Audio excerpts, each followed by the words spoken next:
Wabarakatuh.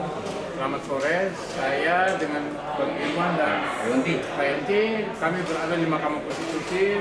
Sekaligus kedatangan kami ini adalah untuk mendukung pelaporan dari advokat yang ditunjuk oleh 16 guru besar tentang pelanggaran-pelanggaran yang dilakukan, dugaan-dugaan pelanggaran yang dilakukan oleh Ketua Mahkamah Konstitusi dan Hakim Mahkamah Konstitusi terhadap putusan nomor 90 terkait dengan dukungan terhadap Gibran Rakabuming Raka yang kemudian menjadi cawapres Prabowo Subianto yang sudah ditetapkan ke KPU Pilkada.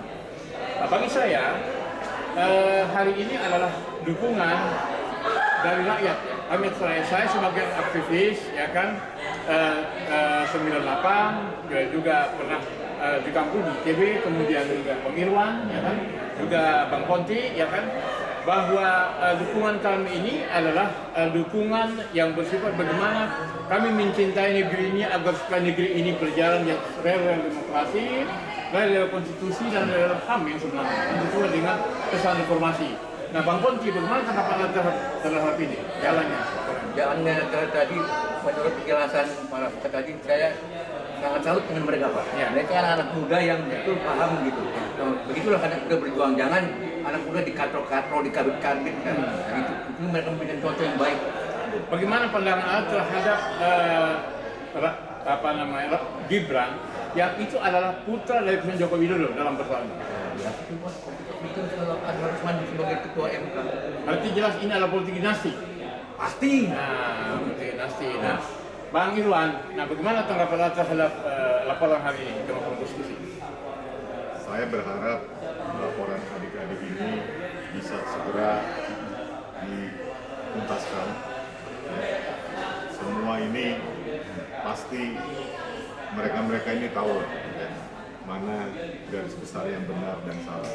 Kita berharap hukum bisa ditegakkan di Republik. Penambahan, Pak, usulan mereka ini mereka ke MK ini adalah suatu usaha untuk menekan begitu MK supaya bersifat netral, independen dan berintegritas tinggi, gitu, supaya suatu pressure. Ya. Jadi begini, setelah MK dipimpin oleh Anwar Usman, itu banyak keputusan-keputusan yang ganjil, Misalnya menyangkut masalah judicial review tentang Omnibus Law, Juga misalnya IKN, Kemudian tentang PT 20%, Kemudian Undang-Undang Migas dan sebagainya. Semuanya itu seolah-olah memberikan dukungan kepada oligarki. Nah, jadi ini adalah rentetan dari kepemimpinan Anwar Usman selama di Mahkamah Konstitusi, lalu kemudian dari situlah bagaimana ujungnya sekarang hari ini dia memunculkan politik dinasti, memberikan kabinet merah istilah tadi itu adalah agar supaya Gibran putra dari Jokowi ini untuk bisa lolos sebagai cawapres di KPU. Nah, ini jelas-jelas adalah pengkhianatan terhadap reformasi, melanggar konstitusi, melanggar HAM dan demokrasi. Dan kami mendukung agar supaya Anwar Usman segera dipecat, dan dihukum seberat-beratnya, karena ini adalah pelanggaran-pelanggaran yang sangat berat, Karena apa? Dalam putusan kemarin itu misalnya dia mengambil hak DPR dan misalnya di segi usia mereka menolak, tetapi pernah mengalami menjadi kepala daerah. Nah, menambah norma itu tidak bisa, itu hak DPR, itu kan hak MK itu itu merampas, Jadi Anwar Usman sebagai ketua Mahkamah Konstitusi dan hakim melakukan itu adalah merampas hak-hak konstitusional DPR yang membuat peraturan sendiri.